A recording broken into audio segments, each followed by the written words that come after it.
Okay, I'll try to, as always, keep it short. I never do. I'm going to try to do sort of a seamless tumbler hack. Photoshop is better with its AI and stuff, but this will at least reduce the harsh line you get from a tumbler design that's not meant to be seamless or not designed that way. So I'm going to open from my computer in photopea.com. When you first use this program, it might ask you for some permissions. Is it okay to access your hard drive to open this file? If you don't feel comfortable with that, do it from Dropbox or something like that. But this has been around for a long time. It's very safe, so that's no big deal. This is sort of a Photoshop Lite, but I'm going to go open from computer, and I've got these tumblers. I'm going to do this one, this cracked wall, and you can see already this little starfish over here is probably going to run off the end, and I'll show you that none of this is really going to match up. So this is your tumbler, this would be where your two ends when you print it out are going to match up. So first thing I want you to do is go with the default tools selected, click this box here that says transform controls, and that's going to show us these little boxes.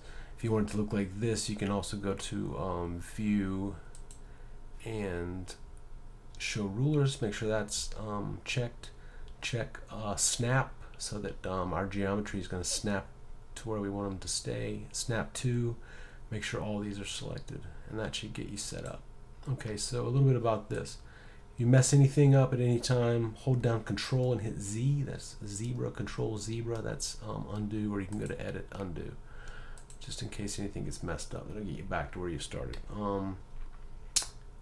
Holding down the Alt key and rolling your mouse wheel forward and back will zoom in and out. And this image stinks a little bit, but anyways, it's just an example. And then we've got, let's see, you can also use this magnifying glass down here on the tools panel. So first and foremost, let me go and make sure that this is the right size. So I'm going to go up to Image, down to Image Size, and yours might be set to pixels when you start. You can just change it to inches if that's what you work in. Alright, this is not the size that I normally do, tumbler. So if this is gray, dark like this is the aspect ratio lock. And what that means is if I change this number to say 9.3, in this case it helped, but say if this was, I wanted this to be 9.35, then I could change it to 9.35, but it's also going to change the height, and I didn't want it to do that. So if you want to change them separately, you have to unlock this. Okay, so if I wanted 9.35, which is often what with one brand I use 9.35 with my Hippo brands. So 9.3 by 8.2, and then I can say OK, and then that's just going to automatically resize that for me. So on to the seamless part, now that we know we've got the right file set up. In this layers panel, this is showing what we've got. Now when I add things, they'll stack up here, and they sit just like folders on your desk, or pieces of paper on your desk. Some of them you can see through a little bit, they'll have holes in them, whatever, but you'll see if I take like a square, a black square here, and put it on top, it shows up on the layers panel as above, and I can turn it on and off. I can go back to the move tool and move it around. I can resize it, that kind of thing. It's the same thing with text, all that kind of stuff. It's just sitting on top. You can be moved off. You can change the color of it, all that kind of stuff. So anyways, I'm going to hit the delete key, get rid of that. What I do want to put on this layers panel is another copy of this. So that layer, I'm going to right click on it and go to duplicate layer here. Okay, so now there's two copies of the same picture. I can turn this one off, but you can't tell because there's two of the exact same thing. What I'm going to do with this top layer, while I'm holding down the shift key, I'm going to click and drag this. I have to sort of get started. Let me hit Control Z and go back. Control Z. Alright, and turn that layer on. Okay, I'm going to click on it, hold down the shift key and slide it over to the left. Now you'll see those dots there that are the center of this image on those transform controls. As it approached the edge of this gray here, this viewable part of our image, a little red line showed up. That's it snapping. So it's snapping there, and it's hard to tell, but it's actually snapping to the center of this document here, this 9.35 inches wide. So that one we've snapped. Great. So now we're going to take this right one and we're going to go the other way to the right, and it's going to snap. You see that red line show up there. It's snapped here to the edge of this copy, and it's snapped here. So now we've got essentially this was what was the right side of our picture, and the left side of our picture are now meeting in the middle. So now we have our ends together. So when you take that piece of paper and wrap it around your tumbler, this is what you're going to see. This is where the tape goes over top. So it's not a bad one, but there's a line there. You know what I mean? It's not beautiful. So what we're going to do simply is this. I'm going to click on this first layer. I'm going to hold down the shift key while I click the other layer. That's going to select both the layers at the same time. And what I'm going to do is right click over here and say merge layers. So essentially what I'm doing is making the two of these one layer. Now it's way bigger than what we could view, and so what we're going to do is we're going to crop this. And I'm going to go over here below our move tool, go down to this one here, this crop tool. And it's going to show up. You've probably done this on your phone, cropping an image, editing it. It's already set to the viewable area, so I'm just going to hit enter and then enter again. And then now, boom, we're cropped and we have our new image here. It's essentially, what used to be the center is now the outsides. Okay, and so now what we're going to do is go just below the move tool is the select tool, and this is they call marching ant sometimes. And I'm just going to click and drag a box right over the edge, overlapping a little bit on either side of that seam. Now I'm going to go up to edit, and I'm going to go to fill, click that. Now you want to select, yours is probably going to say foreground by default, but change it down here to content aware and just click OK. And we're going to wait. It takes just a few seconds for this to work. And you'll see what happens here. It's probably going to cut off a little bit of this starfish, but yeah, so it did a little nasty with that starfish there. But you can see that that line has sort of gone away in between the two of these. So what I'm going to do now is click anywhere to sort of deselect that. I'm going to go to the tool below the marquee selector here. This is the lasso selector, and I'm going to draw just a little shape around that little area that we didn't want of that starfish, and do the same thing. I'm going to edit. I'm going to go to fill, content aware, select, hit OK.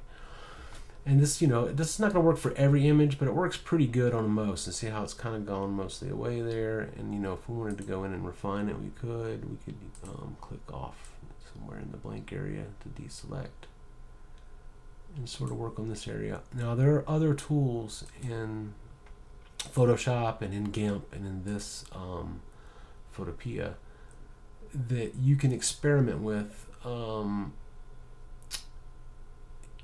You can, I could go in here if I really, really wanted to and sort of zoom in a little bit. I could draw a circle, or not a circle, but like a little shape around the end of this guy, right? And then watch this. I can go edit, copy, edit, paste, and now I have a copy. It's going to say, is it okay to paste? I'll say, yeah, I haven't done that in a while, I guess. So now on this layer, there's actually a copy of that. You can't see it, but I'm going to go to the move tool, and you'll see that I can move that little piece around, right? This isn't going to look great, but I'm just giving you an example. Now I can go to edit, transform, and flip horizontally, and I could actually move that little guy into shape right into place right there. And it doesn't look great, you know what I mean? I could go to edit, maybe to get the shadow to go. I can flip it vertically, maybe get the shadows or something lined up, but nah, see, it still doesn't work. I should undo that. But there's other tools, this this software has. That was really not a great example of what to do. That it sort of lines up okay. The colors isn't matching really good, but what you can add, there's other tools. You can go in here and do the burn tool, and what that does is it makes things darker, burn like a fire, and you can actually the wrong layer, and you could go and actually try to match that color and make it a little bit darker. You know what I mean? A little too far, it can undo. There's ways to do this, and then actually I can undo. And if I go do the same thing, take this layer, hold down Shift, and hit the other layer, right click, merge those layers. Now they're one piece. There's another tool in here. I can right click on the smudge tool and actually sort of squeegee those two together. So I did that, and sort of blend the edge in a little bit. Where you could go over here and play with these tools. You'll figure out what they do. And you got blur, it'll kind of make that line a little less harsh. You know what I mean? And now we start to see what we're doing. It's fixing that image a little bit. You know what I mean? And so now look at what's going on here. That hard line that we had before is hardly even there. And so this is what we're going to do now, because this area over here is probably more important because we got the trees, and especially on a picture where you're going to have like maybe a girl there or a horse or something like that. So we're going to repeat the process in the opposite direction. So what I'm going to do is I'm going to hold my Alt key, roll my mouse wheel to zoom out a little bit. I'm going to right click this, and I'm going to duplicate this layer, and then I'm going to go back to make sure my move tool is selected. Hold down the Shift key. I'm going to move you to the left until I see those dots there line up at the edge there and snap. I'm going to click, let off the Shift key, and then go over here and click this other one. Hold down the Shift key again and slide that over to the right, and then boom, that red line showed up. That means they've met in the middle again. I'm going to click the first layer, hold down Shift, second layer, right click, and I'll merge those two back together into one picture. And the last step is go to the crop tool, hit enter, and now if you look, what we're left with is what looks a lot like the image that we started with.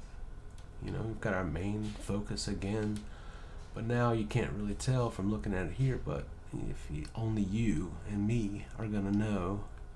Your customer is probably never going to see that, and you could spend more time on it, more time than I did, and get that right, but they're not going to know. And when you get good, you'll see that. Look at the tip, the little tip of that starfish is over here now.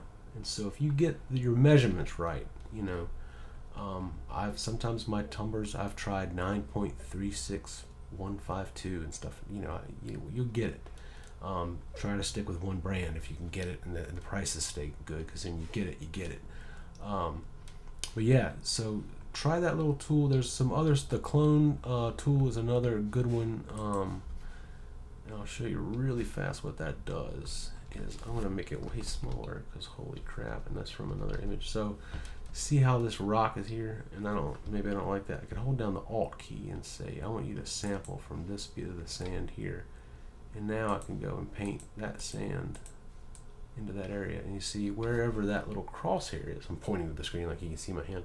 But watch what happens. You'll see what happens if I do it like over here.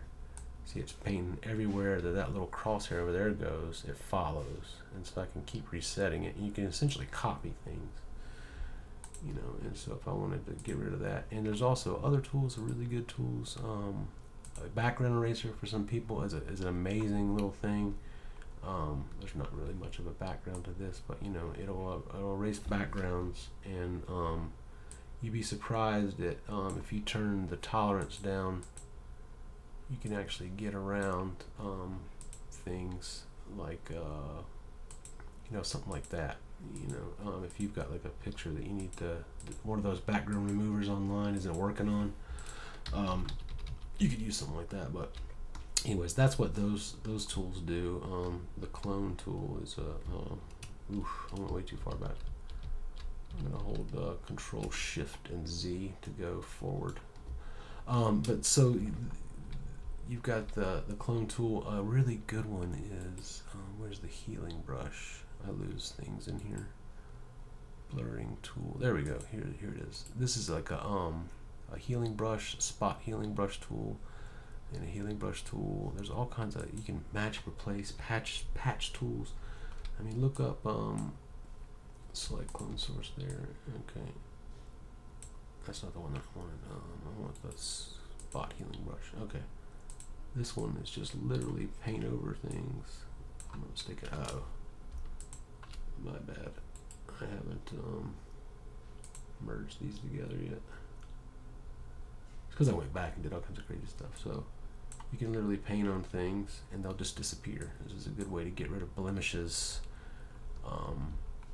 And you know, I don't like you or something like that. Or if you've got like a power line or something in one of your photographs or something, it just takes it right out. You know, you can just get rid of all kinds of stuff. Like this leaf here is something distracting. You can just paint over it and it'll fill it in with the ocean. It doesn't always work perfect, but it works pretty good. And so you can use that in your seams and that kind of stuff.